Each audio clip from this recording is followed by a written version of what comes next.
Hello, and welcome back to Shadow Storyteller. If you enjoy true stories before bedtime, stories that make you feel, remember, and reflect, don't forget to like, subscribe, and leave a comment below. Tonight's story is called The Morning After September 11th. It's a true story about a young woman in Brooklyn, trying to make sense of the silence that followed one of the darkest days in American history. Now, turn down the lights, take a breath, and let's begin. Brooklyn, New York, September 12, 2001. The air smelled of ash. It wasn't the kind of smoke that drifted from a cigarette or rose from a neighbor's barbecue. It was heavier, thicker, and full of something unexplainable. Sarah Miller, 26 years old, stood by the window of her small apartment on Atlantic Avenue, staring across the East River toward Manhattan. In the distance, a gray cloud still hung in the sky where the towers had stood the day before. It didn't move much. It just lingered, as though even the wind was afraid to disturb it. Outside, the city that never slept had fallen into a strange kind of stillness. There were no car horns, no laughter, no rumble of the subway beneath the streets. Only the occasional wail of a siren somewhere far away, a lonely sound echoing through a city in mourning. Sarah pulled her sweater tighter around her shoulders, though it wasn't cold. She just needed to feel something, anything, that reminded her she was still here. Her answering machine blinked red. 6 messages. She hadn't played them yet. The first was from her mother in Ohio, left around 10:15 the morning before. Her voice shook as she said, "Sarah, honey, call me as soon as you can. Please tell me you're okay." "I heard about the planes." Sarah stopped the tape halfway through. She couldn't listen to the rest. The sound of her mother's fear made the world outside feel too real, too close. She went to the kitchen and made coffee, not because she wanted to drink it, but because doing something, anything, felt necessary. Grinding the beans, boiling the water, pouring it slowly, stirring. She watched the steam curl and vanish into the air, tiny ghosts disappearing one by one. At 8:47 a.m., a sudden knock on the door made her jump. She wasn't expecting anyone. When she opened it, she found Mrs. Alvarez, her elderly neighbor from across the hall, standing there with a small plate of blueberry muffins.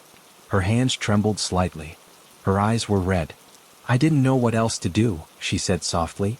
"So, I baked." Sarah nodded, her throat tight. The warm, sweet smell of muffins mixed strangely with the acrid smoke drifting in through the window, and for a brief moment, the contrast made her want to cry. They sat together at the kitchen table, neither of them saying much. Sometimes silence was safer than words. From outside, the wind began to shift, carrying the faint sound of church bells across the city, slow, heavy, and full of grief. Sarah looked out again toward the skyline, holding her coffee cup with trembling hands.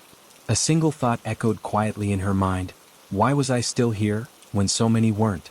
As the morning light pushed through the dusty haze, Sarah realized that nothing, not the city, not her life, not even the air she breathed, would ever feel the same again. But that was only the beginning. Sarah stayed by the window for a long time after Mrs. Alvarez left. The plate of muffins sat untouched on the counter. The air was still gray, though the morning had already brightened into something that should have looked normal. It didn't. The sunlight seemed different that day, muted, filtered through layers of dust and disbelief. Every time she glanced toward Manhattan, she half expected to see the skyline as it had always been, 2 towers standing tall like anchors for the horizon. But no matter how long she looked, they didn't return. She finally decided she couldn't stay inside any longer. The apartment felt too small, the silence too loud. She grabbed her denim jacket, slipped on her worn sneakers, and stepped into the hallway. The scent of burnt dust followed her out. The building was quiet except for the creak of old wood and the hum of someone's radio playing faintly from another floor. A voice from the radio was reading the names of missing persons. First names, last names, ages, neighborhoods. It went on and on. Sarah paused on the stairs, listening for a moment before she continued down to the street. Outside, Brooklyn looked both familiar and unrecognizable. The street was nearly empty, but here and there people stood together on corners, speaking in hushed voices. Some carried small American flags. Others held photographs of loved ones. Sarah walked slowly toward the waterfront, following a group of people who seemed to be drawn in the same direction, as if they all needed to see it with their own eyes, to believe it had really happened.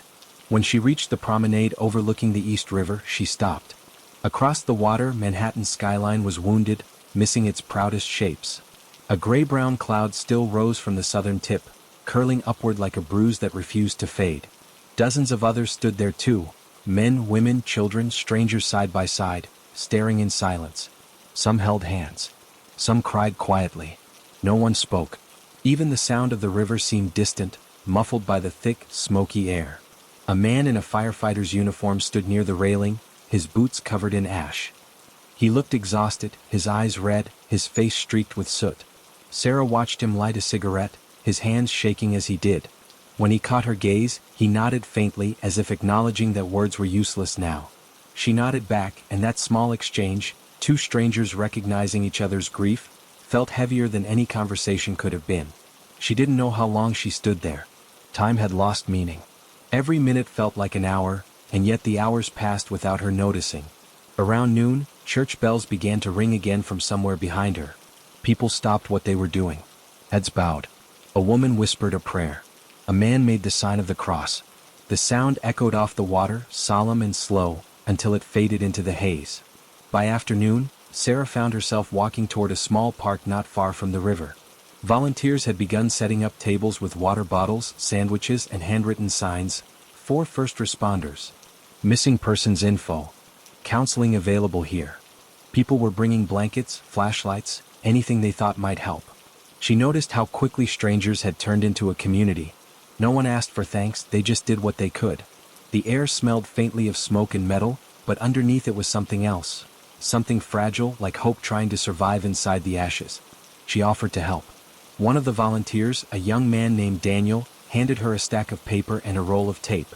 "We're posting these on the fences," he said. "Photos of people who were in the towers." She nodded and began walking along the park's metal fence, taping up missing posters. Faces smiled up at her from the papers. Men in business suits, women in dresses, families on vacations. Each photo carried a name, a phone number, a plea. "If you've seen him, please call. Last seen on the 102nd floor. We're still hoping." Every time she pressed a piece of tape against the cold metal, her hands trembled a little more. By evening the fence was full. Hundreds of sheets fluttered in the smoky wind, rustling like paper prayers. Candles began to appear at the base of the fence, one by one, their flames trembling in the dusk. Sarah sat on a nearby bench, her legs aching, her mind heavy. The city lights were dim behind the smoke, and for the first time in her life, she couldn't tell where the skyline ended and the sky began. Daniel sat beside her, holding a bottle of water. He looked about her age, maybe a year or two older. His voice was quiet when he spoke. "My brother worked in Tower 2, he said. "We still haven't heard anything." Sarah didn't know what to say. She just listened, her eyes on the small flames flickering along the fence. "He called me around 9, Daniel continued. "Said the first building was hit but they were staying put for now.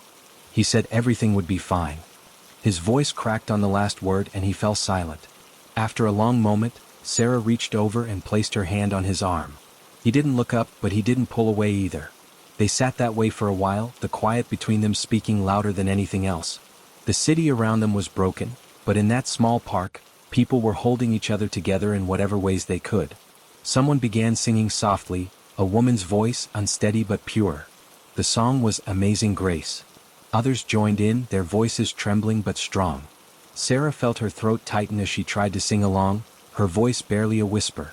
The music carried over the park, over the water, into the night.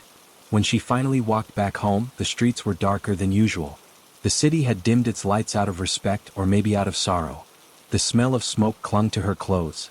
Passing by a grocery store, she saw a small handwritten sign taped to the window.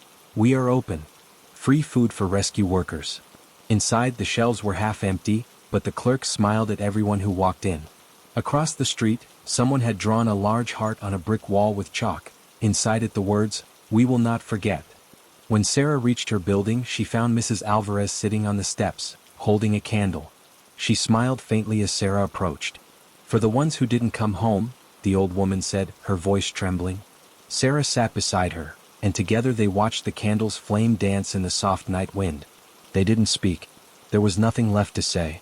Only the flicker of light against the darkness, a small defiance against the emptiness. That night, Sarah couldn't sleep. The sounds of sirens echoed faintly from across the river, mixed with the hum of helicopters circling overhead. She lay awake on her bed, staring at the ceiling, her mind replaying everything she had seen. The faces on the posters, the firefighter by the railing, Daniel's voice breaking in the park. She tried to pray, though she didn't know how to begin.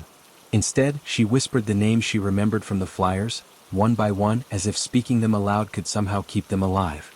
At dawn, she rose from bed and went to the window again. The city looked quiet, almost peaceful.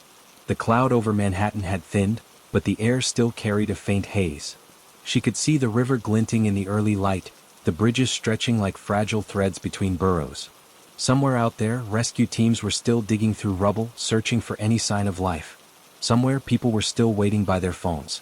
She poured herself another cup of coffee and stood by the window, watching as the first rays of sunlight reached the rooftops. The sound of a distant siren cut through the air, followed by the low hum of a boat engine on the river. Life, in small ways, was beginning to move again. And yet, nothing felt normal. Maybe nothing ever would.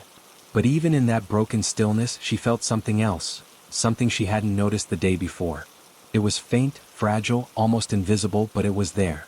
It was the sound of footsteps on the street below, of neighbors greeting each other softly, of strangers leaving flowers at doorsteps. It was the sound of a city beginning to breathe again. Sarah stepped outside once more as the morning grew brighter. She carried one of the muffins Mrs. Alvarez had given her, now cold but still sweet. She walked toward the park, unsure why. Maybe she wanted to see if Daniel was there. Maybe she just needed to be among people who understood. As she turned the corner, she saw him near the same fence, lighting new candles where the old ones had burned out. He looked up and saw her, offering a tired smile. "You came back," he said. "I didn't know where else to go," she replied. They stood together, replacing the melted candles, straightening the photos that had curled in the damp night air. The smoke was lighter that morning, and for the first time since the towers fell, the sky above Brooklyn was a clear, pale blue. People passed by quietly, some crying, some holding hands, all of them carrying invisible weights. And though the pain still sat heavy on her chest, Sarah realized something simple and profound. That grief, when shared, became just a little lighter. The church bells began again, this time slower, softer, marking another morning in a world forever changed. Sarah looked toward Manhattan one more time. The skyline was broken, but the light over it was beautiful, almost tender. She closed her eyes for a moment, breathing in the faint scent of ash mixed with morning air. The day had begun, and though she didn't know what the future would bring, she knew this much: the city would keep breathing, and so would she.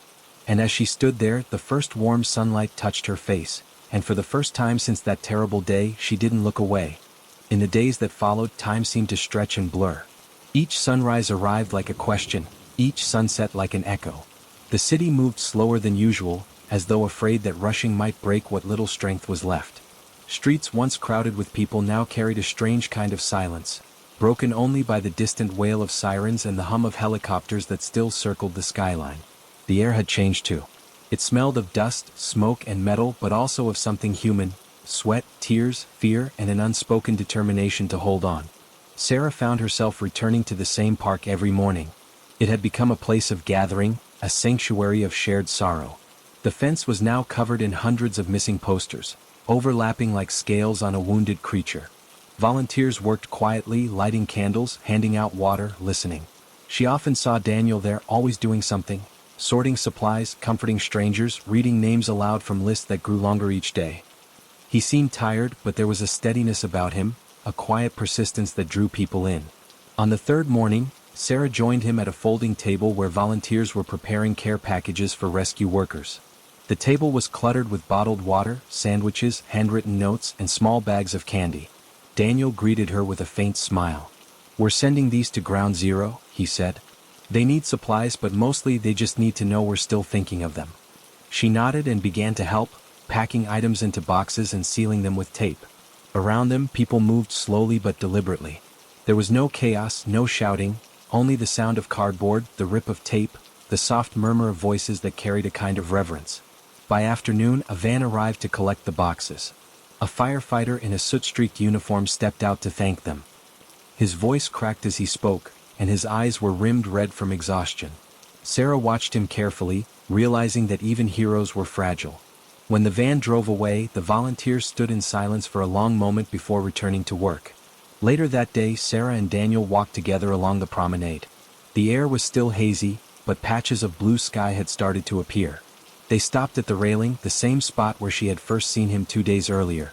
Across the river, smoke still rose in faint tendrils from the ruins, but the worst of it had settled. "It looks smaller from here," Sarah said quietly, "but I know it's not." Daniel nodded. "It's not," he said. "It's endless when you're there. It's like the ground swallowed the sky." His words hung in the air between them, heavy and raw. She turned to look at him, but he was staring straight ahead, his jaw clenched, his eyes fixed on the horizon. That night, Sarah couldn't stop thinking about what he'd said. She imagined the twisted metal, the dust, the hands digging through rubble. She imagined Daniel's brother somewhere among the missing, his face one of the many now fading on those weathered posters. She wanted to say something that would matter, but every word felt too small. So instead she kept showing up, every day, every morning, doing what she could. A week later, she and Daniel were both working at a nearby church that had opened its doors as a shelter for rescue workers and displaced families. The air inside smelled of coffee and disinfectant. Folded blankets lined the pews. A priest moved quietly between them, offering prayers to anyone who wanted to listen. Sarah spent the morning organizing donated clothes, sorting them by size. Daniel was outside helping unload boxes from a truck. Every few hours, someone new would walk in, tired, lost, eyes hollow. Some asked for food, others just wanted to sit in silence. No one was turned away. Around noon, a woman entered the church carrying a photo of her husband. Her hands were shaking so badly she could barely hold the picture steady. She approached Sarah, her voice almost gone. "He worked in Tower 1, she whispered. "They said they found his wallet." Sarah didn't know what to say. She simply took the woman's hand and stood with her as tears began to fall. They stayed like that for a long time, two strangers bound by something beyond words. When the woman finally left, Sarah stepped outside, the air thick in her lungs, her chest aching. Daniel noticed and walked over, handing her a bottle of water. "You okay?" he asked softly. She nodded, though she wasn't sure it was true. "Some days," she said, "I feel like I'm breathing someone else's air." As the days turned into weeks, autumn crept into the city. The trees in Brooklyn began to turn orange and gold, their leaves falling quietly onto sidewalks still dusted with gray. The air grew cooler, sharper, but the smell of smoke lingered. The city had resumed its routines. Trains ran again, stores reopened, but nothing felt ordinary. People greeted each other differently now, with longer looks, softer voices. There was an unspoken awareness that everyone was carrying something invisible. Sarah started volunteering full-time at the church. It gave her a reason to wake up, something to hold on to. She helped serve meals, sorted donations, and sometimes just sat with people who needed company. Daniel was there often, though he had also begun spending long shifts at the recovery site. He rarely talked about it, but his hands were always raw, his nails rimmed with dirt. Some nights, he'd stop by Sarah's apartment building after his shifts, bringing coffee for them both. They would sit on the front steps with Mrs. Alvarez, sharing stories or just staring into the quiet streets. The old woman always brought a blanket, wrapping it around her shoulders and humming softly under her breath. Those small evenings became their ritual, a fragile comfort against the darkness that still hung over everything. One night in late October, a storm rolled in from the Atlantic. Rain fell hard against the city, washing the ash from rooftops and sidewalks. Sarah stood by her window, watching the downpour blur the lights of Manhattan. For the first time in weeks, she couldn't see the smoke. It was as if the rain had erased it, at least for a while. She thought about Daniel, about the others still working in the ruins, and wondered if the rain felt cleansing or cruel. She decided to walk to the church anyway, umbrella in hand, her shoes splashing through puddles. When she arrived, she found Daniel sitting on the steps outside, soaked through, his head bowed. He looked up when she approached, rainwater streaming down his face. "They found something," he said quietly. "My brother's watch. Still ticking." He gave a small, broken laugh. It stopped at 10:02. Sarah sat beside him, her umbrella useless now. They sat in the rain together until the church lights flickered on behind them, the yellow glow soft against the storm. She didn't try to comfort him. She knew there was no comfort to give. But when he finally turned toward her, his eyes wet with more than rain, she reached for his hand and he didn't let go. In the weeks that followed, life continued in uneven steps. The memorials grew larger, the candles multiplied, and the walls of photos became shrines of flowers, notes, and folded flags. Sarah began to see the same faces at the park each morning, people who, like her, couldn't stay away. They came with coffee, with flowers, with quiet determination. Sometimes they spoke of their loved ones, sometimes they just stood together in silence. It was strange, she thought, how grief could build a kind of community. Pain shared became something almost sacred. By November, the air had turned cold. Thanksgiving approached, though no one seemed ready for celebration. That morning, Sarah walked to the park with a thermos of coffee and a small bundle of candles. She found Daniel already there, helping a group of children from a nearby school place small paper cranes along the fence. Each crane carried a handwritten message: "Thank you, we remember, you are not forgotten." The sight of them swaying in the wind made her throat tighten. When Daniel saw her, he smiled, the kind of smile that carried both sadness and peace. "They're learning how to heal," he said. "Maybe we all are." They walked together along the fence, stopping now and then to read the notes people had left. Some were prayers. Some were confessions. One simply said, "I miss you every morning." When they reached the end of the fence, Sarah turned to Daniel and said softly, "Do you think it ever stops hurting?" He looked at her for a long time before answering. "No," he said. "But I think one day it stops breaking you." That night, Sarah returned home to find Mrs. Alvarez baking again. The smell of cinnamon filled the hallway. "It's for the firefighters," she said when Sarah asked. "They never stop working." Sarah smiled and helped her pack the muffins into small boxes. They worked in silence, their movements slow and steady, and when they were done, Mrs. Alvarez placed a hand on her shoulder. "You're a good girl," she said softly. "Don't forget that light needs darkness to shine." When Sarah lay in bed that night, she thought about that sentence. The darkness, she realized, would always be there, heavy, lingering, part of everything. But maybe the light wasn't gone. Maybe it was just learning to live beside the dark, flickering but alive. She closed her eyes and listened to the city outside her window. Somewhere in the distance, a car horn sounded. Somewhere else, a baby cried. The city was still breathing. And so was she. The next morning, she walked once more to the promenade. The sky was pale and clear, the air crisp. Across the river, the sunlight touched the empty space where the towers once stood, turning it golden for a moment before fading into white. She stood there quietly, her hands deep in her jacket pockets, feeling the cold bite at her fingers. Daniel joined her after a few minutes, carrying 2 cups of coffee. They didn't speak. They didn't need to. The city stretched before them, scarred but alive. The wind off the river carried the faint sound of church bells, slow and steady, marking another morning, another step forward. Sarah took a sip of coffee and looked toward the skyline, her heart both heavy and light. Somewhere behind her, a child laughed. It was such a small sound, but it filled the air like sunlight.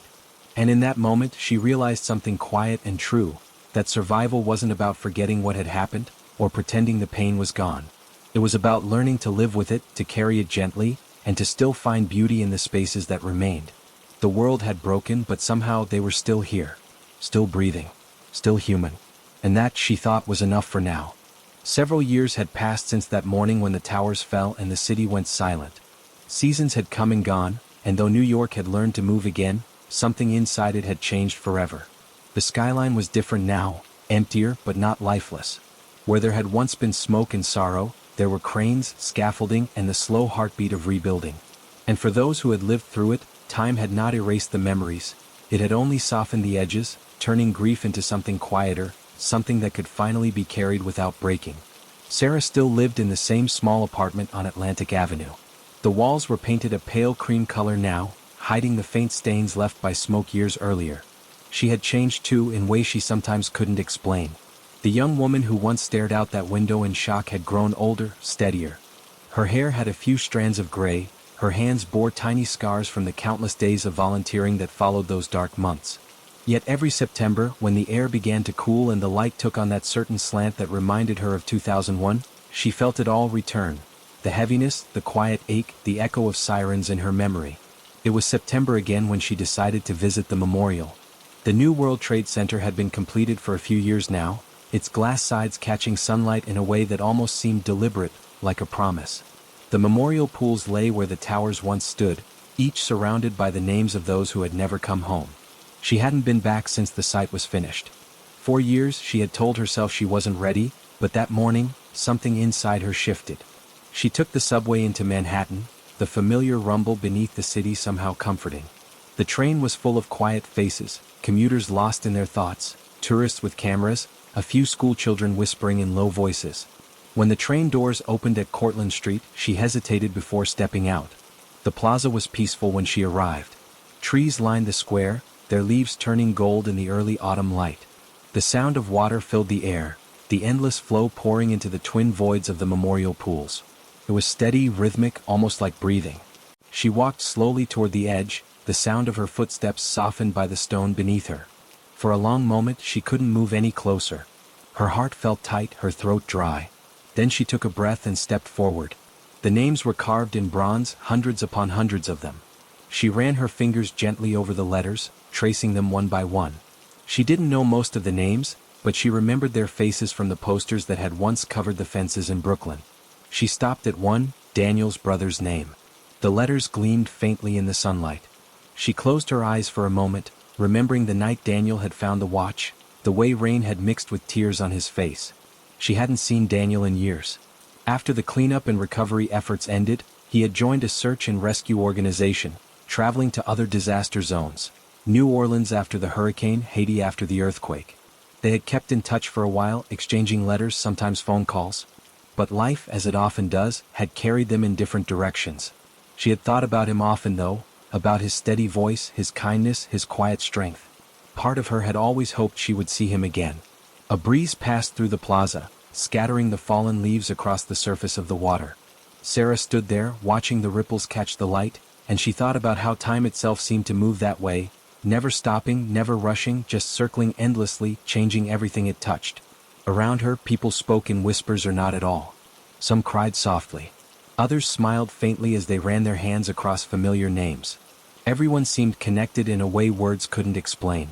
She sat on a nearby bench for a while, her eyes on the reflection of the sky in the water. The city's noise faded here. Even the hum of traffic seemed to stay respectfully distant. After some time, she heard footsteps behind her, slow and familiar. She turned and froze. Daniel stood a few feet away, holding a small bouquet of white lilies. He looked older, lines around his eyes, hair just beginning to turn gray, but his eyes were the same. For a moment, they simply stared at each other, disbelief softening into something warmer. "I thought I might find you here," he said quietly. His voice still carried that calm steadiness she remembered. She smiled, unable to speak right away. He stepped closer and placed the flowers by the edge of the pool. "It's been a long time," he added. "Too long," she said. They stood side by side, watching the water, both lost in the same silent memories.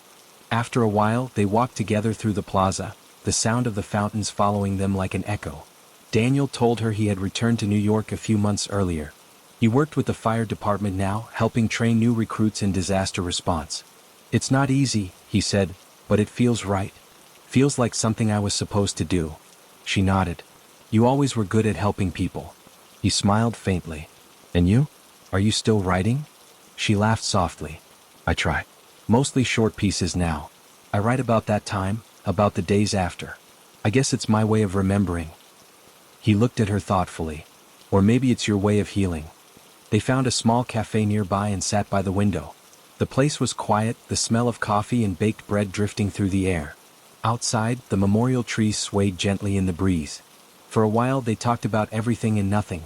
The city, their work, the strange ways life had carried on. When she asked about his brother, he grew silent for a moment before answering. "I still dream about him sometimes," he said. "Not the day it happened. Just ordinary things. We're walking by the river or he's teasing me about my haircut. I wake up and it's like he's still here." Sarah nodded. "Maybe he is," she said softly. "Maybe in some way they all are." When they finished their coffee, they walked back toward the memorial, drawn again to that quiet space. The sun had started to sink, casting long shadows across the plaza. The pools shimmered with reflected gold. Daniel stopped near the railing and took something from his pocket, a small, battered watch. The same one they had found all those years ago. The glass was cracked, but the hands had been repaired. "I had it fixed," he said, his voice barely above a whisper. "I couldn't let it stay broken." He placed it gently beside the flowers, the ticking barely audible beneath the sound of falling water. "He'd have liked this place," he added. "It's peaceful." They stayed there until the lights came on, tiny lamps illuminating the names along the bronze panels. The air grew cooler and the crowds began to thin. As they stood there, the city beyond the plaza began to hum again, cars, voices, footsteps. Life continued as it always did. Daniel turned to Sarah. "Do you ever think about that morning?" he asked. She nodded. "Every year," she said. "Sometimes it feels like yesterday. Sometimes it feels like another life." He looked out at the water. "Maybe it's both." They walked slowly toward the subway station together. The streets around them glowed with evening lights. People hurried past with shopping bags, children laughed, someone played guitar near a corner cafe. The city was alive, not despite what had happened but because of what it had endured. When they reached the entrance to the station, Daniel paused. "You know," he said, "I think we're all still standing in the shadow of that day. But maybe that's not a bad thing. Maybe shadows just mean there's light somewhere behind us." Sarah smiled at that, a small, genuine smile. "Then let's keep walking toward it," she said. The train ride back to Brooklyn was quiet. She watched Daniel's reflection in the window beside hers, the city lights flickering behind him. It felt strange and natural at the same time to see him again after so many years, as if their paths had simply paused before finding each other again. When they reached her stop, he offered to walk her home. The night air was cool, carrying the faint scent of rain and autumn leaves. Brooklyn looked softer in the dark, its brownstones lined with warm windows and the hum of distant traffic. When they reached her building, Mrs. Alvarez's old apartment was dark. She had passed away 2 years before. Sarah felt a pang of nostalgia as she climbed the steps. At the top, Daniel turned to her. "I'm glad I saw you again," he said. "Me too," she replied. There was a long pause, comfortable and unhurried. "Will I see you again?" he asked. She nodded. "I think you will." He smiled, the kind of smile that carried both memory and promise, then stepped back into the night. She watched him go until he disappeared around the corner. Inside her apartment, the air felt warm and familiar. She set her bag on the table and went to the window, the same window she had stood by all those years ago. Across the river, the skyline shimmered, its reflections scattered in the water below. The new tower rose where the old ones had fallen, tall and glimmering like a candle flame against the dark. For a long time, she stood there listening to the faint hum of the city. It was different now, older, quieter, wiser, but it was still New York. Still alive. She turned off the lights and sat by the window, the glow of the skyline washing over her. The past felt close but not suffocating anymore. It lived inside her, not as a wound but as a reminder. The world had broken once, and yet here it was, mending, breathing, moving forward. She thought of the people she had met, the faces she had seen, the hands she had held in the years since. So many had been lost, and yet so much had endured. Outside, a soft wind passed through the trees. Somewhere, far off, a siren wailed, but it faded quickly into the distance. Sarah watched as the lights of Manhattan flickered gently against the night sky, and for the first time in a long while, she didn't feel afraid of the silence. It was not the silence of loss anymore, but of peace. She whispered a quiet prayer, not for herself but for everyone who had once stood in that same shadow, everyone who had learned, somehow, to keep walking toward the light. And when she finally closed her eyes, the city kept breathing, steady and endless, like the sound of water falling into the pools below. The years would continue, and time would keep softening what had once been unbearable. But even as memory faded, one truth would remain, that on the morning after September 11th, and on every morning after that, New York had chosen to rise. And so had she. The following morning began quietly, the kind of quiet that comes not from emptiness but from peace. A pale light filtered through Sarah's curtains, carrying with it the faint hum of traffic far below. She sat by her window with a cup of coffee, watching Brooklyn wake up. Delivery trucks rumbled along Atlantic Avenue, a boy ran to catch his school bus, and someone on the corner was walking a golden retriever that wagged its tail at everyone it passed. It was ordinary, beautifully ordinary, and that in itself felt sacred. For years, ordinary life had felt like something fragile, a miracle that could disappear at any moment. Now, as she sipped her coffee, Sarah realized she no longer felt the sharp edge of fear underneath it all. The past was still there, but it had found its place. She thought about Daniel and their meeting at the memorial. His face lingered in her mind, the weariness behind his smile, the way his eyes softened when he talked about his brother. There had been something unspoken between them, something that didn't need to be explained. Both of them carried the same kind of silence, the kind born not just from grief but from survival. They had both lived through something that could never truly be put into words. And yet, somehow, seeing him again had reminded her that life could still offer connection, that time didn't just take, it also gave. She glanced at the small stack of papers on her desk. Drafts of the book she'd been working on for years, stories collected from people who had lived through those days. Firefighters, nurses, teachers, parents, each voice different but all tied by the same thread of humanity. She had promised herself she would finish it someday, but something always stopped her. It wasn't that she didn't have the words. It was that she wasn't sure if she was ready to let the story go. But now, for the first time, she felt a quiet determination rise in her chest. Maybe it was time. She spent the day writing, her fingers moving steadily across the keyboard. The city outside her window shifted from daylight to dusk as the words filled the screen. She wrote about the morning after, about the smell of smoke that hung in the air, about strangers holding each other in the streets. She wrote about fear, yes, but also about kindness, the small acts that had stitched the city back together. A man handing out bottled water near the bridge. A woman singing softly in a church when there were no words left to say. The way the sky looked on that first clear morning after the ash had settled. She wrote it all down, every piece of memory, every heartbeat that had carried them forward. When she finally stopped, it was nearly midnight. The room was dim except for the glow of her laptop screen. She leaned back and exhaled, feeling the weight of years lift slightly from her shoulders. Outside, the city was alive with its quiet rhythm. Cars on the highway, a distant train, laughter from a nearby bar. She closed her eyes and smiled. Somewhere in the distance, she imagined Daniel looking up at the same skyline. The next week, Sarah decided to visit the firehouse where Daniel worked. She hadn't told him she was coming. The old red brick building stood between a bakery and a laundromat, its doors open to the street. Inside, the smell of diesel and coffee mixed with the faint scent of smoke that seemed to cling to the place no matter how much it was cleaned. A young firefighter looked up as she stepped inside and smiled politely. "Can I help you, ma'am?" he asked. "I'm looking for Lieutenant Daniel Hayes," she said. The young man nodded toward the back. "You'll find him in the office, ma'am." Daniel looked surprised when she appeared in the doorway. Then his face broke into a smile. "Sarah," he said, standing up. "You found me again." She laughed softly. "I told you I would." He motioned for her to sit, clearing a stack of papers off the chair beside his desk. The office was small and cluttered with framed photographs, firehouse gatherings, rescue missions, a picture of his brother in uniform. She noticed one photo of a group of children visiting the station, each wearing a tiny red plastic firefighter hat. "We do tours for schools," Daniel explained. "Teach them about safety. It's good for the new recruits too, reminds them who they're protecting." They talked for hours, slipping easily back into conversation as though no time had passed. He told her about the men and women he worked with, about how the department still held moments of silence every year at the same hour. She told him about her book, about the stories she had gathered and how she wanted to dedicate it to the people who had given their voices. "You should," he said. "The world forgets too easily. Stories keep it real." She smiled. "I guess that's what I've been afraid of, forgetting, or maybe being forgotten." He shook his head gently. "You won't be. You're still here. That's what matters." As she was leaving, Daniel handed her something wrapped in a piece of brown paper. "What's this?" she asked. "Something that belongs to you now," he said. When she unwrapped it later that evening, she found a small framed photograph inside.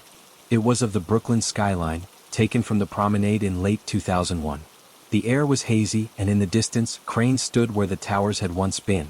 Beneath it, a simple handwritten note read, "The city heals. So do we." In the weeks that followed, Sarah found herself visiting the firehouse often. She brought coffee and pastries sometimes, helped with community events, and even started interviewing some of the firefighters for her book. Each story added another layer, another thread in the tapestry of what it meant to live through loss and rebuild a life afterward. She realized that healing wasn't something that happened all at once. It was built in moments, in laughter shared over coffee, in the smell of rain on the pavement, in the sound of a familiar voice saying your name. As autumn deepened, the trees along the streets turned gold and crimson. The city seemed to glow in the late afternoon light, as if the whole skyline were breathing.